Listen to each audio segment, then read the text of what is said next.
पर्यावरण संकट के दौर में अगर हमको कहीं ऐसे बरगद दिख जाएं तो ये मान के चलिए कि हम भाग्यशाली हैं। आज जिस तरह से ग्लोबल वार्मिंग का संकट संसार को परेशान कर रहा है, उस दौर में अगर हमको ऐसी छाया कहीं मिल जाए तो मानिए कि हम भाग्यशाली हैं। ये बरगद का पेड़ है, ये शिव स्वरूपी बरगद का पेड़ है, बड़ा कमाल का है और ये अपने पूरे यौवन पर है, पूरे यौवन पर है। और ऐसा मानते हैं कि बरगद का यौवन कभी खत्म नहीं होता, बरगद कभी बूढ़ा नहीं होता, बरगद का वृक्ष अमर पेड़ होता है। मैं इसमें जिधर भी कैमरा घुमाऊंगा वो कैमरा आपको छाया ही दिखाएगा। हजारों हजारों साल इसकी उम्र होती है। राहगीर यहाँ बैठ सकते हैं, राहगीर यहाँ चैन से बैठ सकते हैं।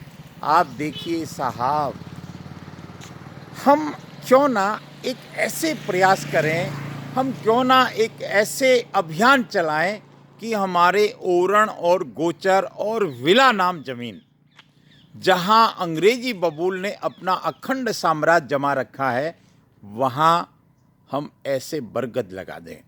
आप सच मानिए, अगर हमने ये प्रयास कर दिए, देखिए इस बरगद को, असंख्य जीवों का बसेरा है ये। अगर हमने ऐसे प्रयास कर दिए तो आने वाली सदियां आबाद हो जाएगी, आने वाली पीढ़ियां आबाद हो जाएगी, ये मान के चलिए।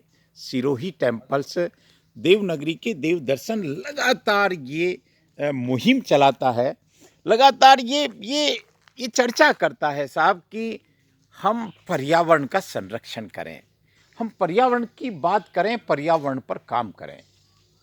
लेकिन पर्यावरण की शिक्षा हमारे पूर्वजों से लें।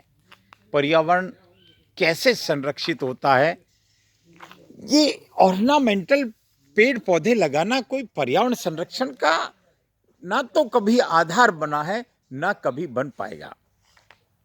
हम 1000 दूसरे पौधे लगाएं और एक बरगद लगा दें और उसको सहेज लें, आप मान सकते हैं कि ये बरगद, मैंने वर्माण का बरगद बताया था देवनगरी के देव दर्शन सिरोही टेम्पल्स में। आप ताज्जुब करोगे, आप उसको जरूर देखेंगे। वो बरगद 35 बीघा में फैला हुआ है और सिरोही जिले का एकमात्र सबसे बड़ा बरगद है। इससे बढ़िया कोई आनंद नहीं हो सकता इस पर्यावरण का, इस आध्यात्म का। अगर हम इसका आध्यात्मिक पक्ष देखें, अगर हम इसका आध्यात्मिक पक्ष देखें तो महादेव साक्षात रूप से बरगद में विराजते हैं।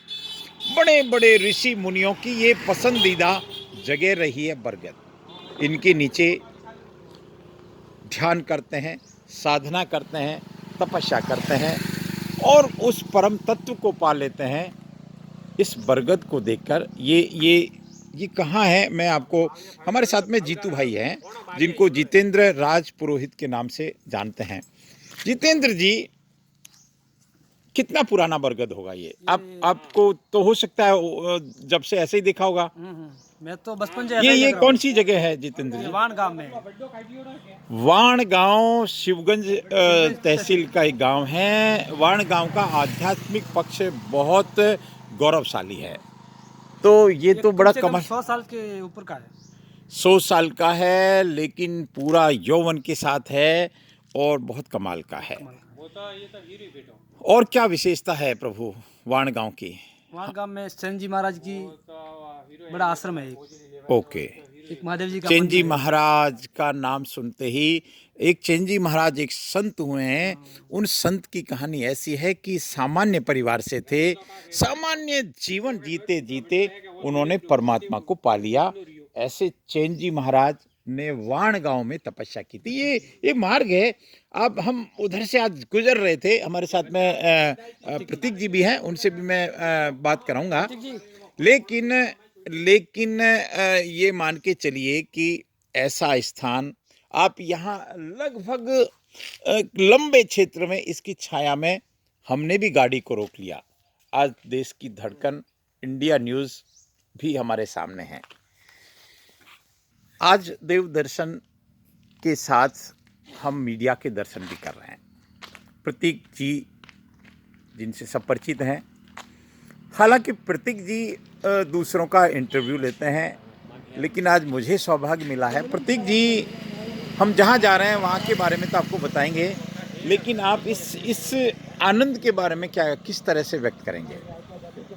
देखा जाए तो ये बरगद का पेड़ साक्षात इस कलयुग में भगवान का अवतार माना जाता है। जय हो। यानी कि बात की जाए इस पेड़ को देखकर ही ऐसा लग रहा है कि कितने ही इतिहासकारों ने, या एक बात की जाए तो इस पेड़ ने कहते कितने ही लोगों को, यहाँ पर राजघरानों को, यहाँ पर आने जाने वाले को, कहते कि सैकड़ों वर्षों से ये पेड़ यहाँ पर खड़ा है, तो इसने देखा होगा। जय हो। अगर इसकी छाँव में खड़े हैं, इसकी अनुभूति हम कर रहे हैं, देखा जाए तो कहीं ना कहीं साफ तौर से एक सुकून भरा जीवन का सुकून भरा पल साफ तौर से इस वीडियो के माध्यम से क्या इस बात पेड़ की छाँव में अद्भुत एक अलग नजर आ रहा है। कहीं ना कहीं देखा जाए तो बरगद का पेड़ जो है भगवान विष्णु का वास इसके अंदर निवास करता है। शिव जी का वास है, सारे देव हैं इसमें, सारे देव हैं। त्रिमूर्ति जो है इसी तीन बरगद देव। के पेड़ में है। लेकिन कई अगर बात की जाए, लेकिन हम इतना प्रयास नहीं हो रहा जितना संरक्षण होना चाहिए। आज अंग्रेजी बबूल के घर बने हैं हमारे गोचर और उड़न, और जिसके कारण ना घास हो रही ना दूसरा हो रहा, तो हम ऐसा अभियान क्यों नहीं चला आज दें? देवनगरी के माध्यम से एक सुझाव मिला कि जितने भी ओरण बिला नाम जो भूमि है उनको संरक्षण करने के लिए ऐसे बरगद के पेड़ लगाए जाए वहाँ पर। तो कहीं ना कहीं देखा जाए तो इस पेड़ लगाने का आध्यात्म का भी विचार होगा, और देखा जाए तो एक कहीं ना कहीं एक बीज रोपते हुए इस भूमि का सदुपयोग साफ तौर से इस पर होता हुआ नजर आएगा। बहुत धन्यवाद। प्रतीक जी ने संक्षिप्त में अपनी बात रखी। ये बरगद का वृक्ष, हमको ऐसे अभियान चलाने चाहिए।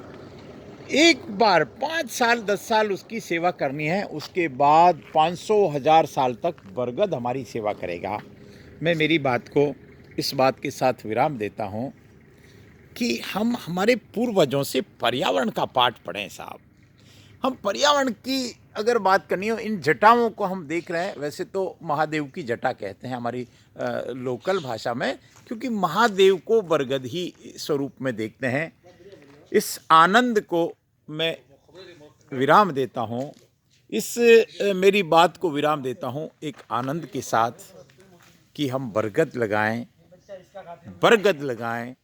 और बरगद लगाएं। धन्यवाद।